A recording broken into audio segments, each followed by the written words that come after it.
On October 8 and 9, 1846, near Los Angeles, California, Mexican troops confronted a much larger American force. Using the terrain to their advantage and positioning their only piece of artillery intelligently, the Mexicans shockingly defeated the Americans at the Battle of Dominguez Ranch. In this episode, we will cover the little-known Battle of Dominguez Ranch during the American conquest of California, part of the Mexican-American War.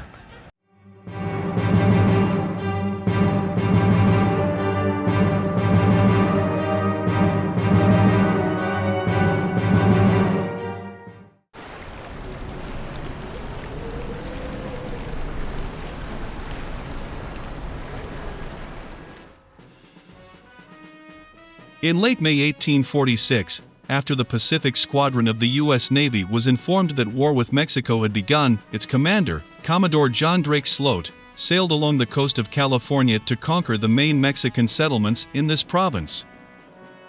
On July 7, 1846, Sloat took Monterrey with no resistance from the Mexicans. San Francisco was conquered 2 days later. On July 23, 1846, Commodore Robert Field Stockton arrived in Monterey, California, to replace the ailing Sloat as commander of the U.S. Pacific Squadron. Robert Field Stockton was born on August 20, 1795, in Princeton, New Jersey. He was a United States Navy Commodore, notable for his participation in the California Campaign during the Mexican-American War. Stockton started his career in the Navy in 1811.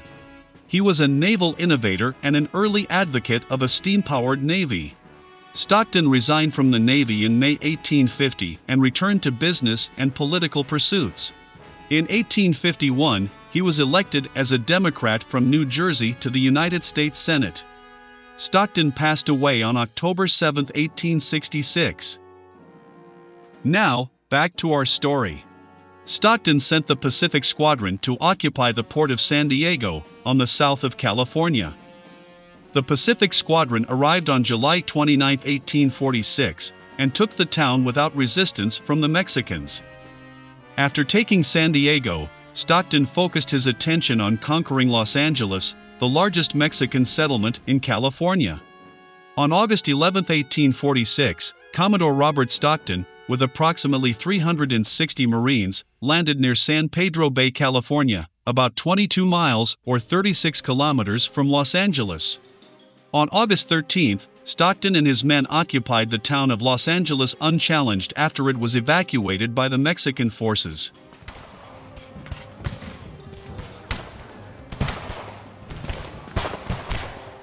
After securing the Los Angeles area, Stockton departed for San Francisco with most of his men.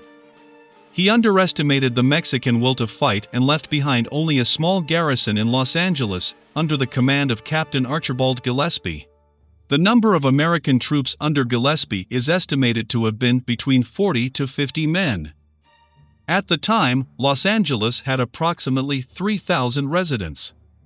Once in charge of the town, Gillespie imposed martial law, greatly angering the local population.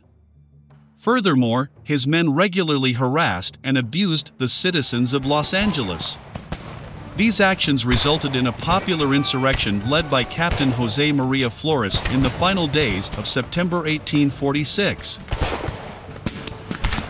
On September 23, Mexican troops started to exchange fire with the Americans, who had looked for shelter in the Los Angeles government house. The next day, Captain Flores arrived with an additional 150 Mexican troops, making things exceptionally difficult for the Americans. An American messenger was able to slip through the Mexican lines with orders to go to San Francisco and inform Commodore Stockton about Gillespie's precarious situation. As time passed, the Mexican forces grew in number to just over 600 men. On September 29, 1846, realizing their situation was hopeless, Gillespie and his men accepted an ultimatum from Captain Flores and surrendered. The terms of surrender called for Gillespie and his men to leave Los Angeles, which they did on September 30th. The Americans then boarded the American merchant ship Vandalia, anchored at San Pedro Bay. The messenger sent by Gillespie arrived on October 1 in San Francisco. The messenger then informed Commodore Stockton about the uprising in Los Angeles. Stockton hastily sent Captain William Mervine in the frigate Savannah to assist Gillespie. Due to adverse weather conditions, the Savannah couldn't set sail immediately. After waiting a few days for the weather to improve, the Savannah finally departed on October 4, 1846. On October 7, the Savannah arrived at San Pedro Bay, where they found the Vandalia with Gillespie and his men. Gillespie provided information to Mervine about the situation in Los Angeles. The next day, October 8, Captain Mervine and his men landed. At around 8 a.m., they set out to fight the Mexicans and recapture the town of Los Angeles.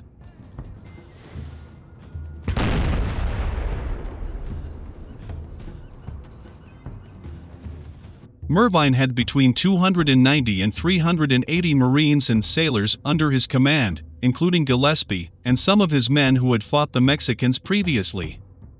The Mexican troops responsible for resisting the Americans consisted of 90 to 175 men, including 50 lancers. These numbers vary depending on the source consulted. Crucially, Captain Mervine's force did not have cavalry, artillery, or a supply train. Most of his men were sailors with little experience fighting in land battles, let alone fighting against cavalry. They lacked basic knowledge of the terrain, and they also had no information on the size of the Mexican forces expecting them. On their difficult journey through tall vegetation, low hills, and ravines, the American party was troubled by a lack of water and supplies. In the late afternoon of October 8, the Americans stopped at Rancho Dominguez where they set up camp. During the night, they were harassed continuously by the Mexicans with the objective of depriving Mervine's men of sleep. On October 9, around 2 a.m., the Mexicans brought their only artillery piece and started firing at the Americans. The U.S. party did not suffer any casualties from this action but were distracted throughout the night. The gun was a small brass 4-pounder that the Mexicans had managed to hide from the Americans during the first occupation of Los Angeles. This gun was mounted on a makeshift cart so it could be easily pulled and maneuvered using lassos. At 6 a.m. on October 9, the Americans resumed their march towards Los Angeles. The Mexican cavalry continued to follow and harass the Americans along the way. Further ahead, on the north end of Rancho Dominguez, the Mexican troops placed the 4-pounder gun on the narrow trail that the Americans had to use to reach Los Angeles. When the Americans were within range, the Mexicans opened fire. The gun was then pulled out of sight using the thick vegetation as cover. Once the gun was reloaded and ready to fire, it was moved to a convenient position to fire again at the incoming Americans. At the same time, Mexican mounted troops and infantry continued to fire at Mervine's forces from a distance. Fearing a Lancers' attack, Mervine ordered his troops to form a square, which was an infantry formation used to defend against cavalry charges. However, the Mexican Lancers never attempted to charge and just maneuvered around the enemy. Frustrated, Mervine moved forward in an attempt to capture the Mexican cannon, but every time he attempted to, the Mexicans pulled the gun out of reach. Casualties were mounting on the American side, and soon Mervine realized that without artillery, water, and supplies, it would be impossible to reach Los Angeles. After about 1 hour of fighting, he called a war council. The Americans determined that it would be next to impossible to capture the Mexican cannon. At around 9 a.m., the Americans decided to withdraw back to San Pedro Bay and reboard the Savannah. At the end of the battle, 10 Americans were wounded by the Mexican fire. 5 of them later succumbed to their injuries and were buried on Isla de los Muertos, or Dead Men's Island, in San Pedro Bay. The Mexicans suffered no casualties during this encounter. A few days later, the Savannah sailed north to Monterey Bay, leaving the Mexicans in complete control of Los Angeles. After the successful defense of Los Angeles, other Mexican towns in Southern California were recaptured by the Mexican forces. These events showed that, although isolated from the central government, many Mexicans stubbornly resisted the American invasion of California. After the defeat at Rancho Dominguez, the Americans put together a better plan before attempting to recapture Los Angeles. The town of Los Angeles finally fell on January 10, 1847, towards the end of the Conquest of California campaign. We hope you enjoyed this episode. If you did, click on the like button, and to make sure you don't miss our future work, please subscribe to our channel and activate the notification bell. Thank you for your support. See you next time.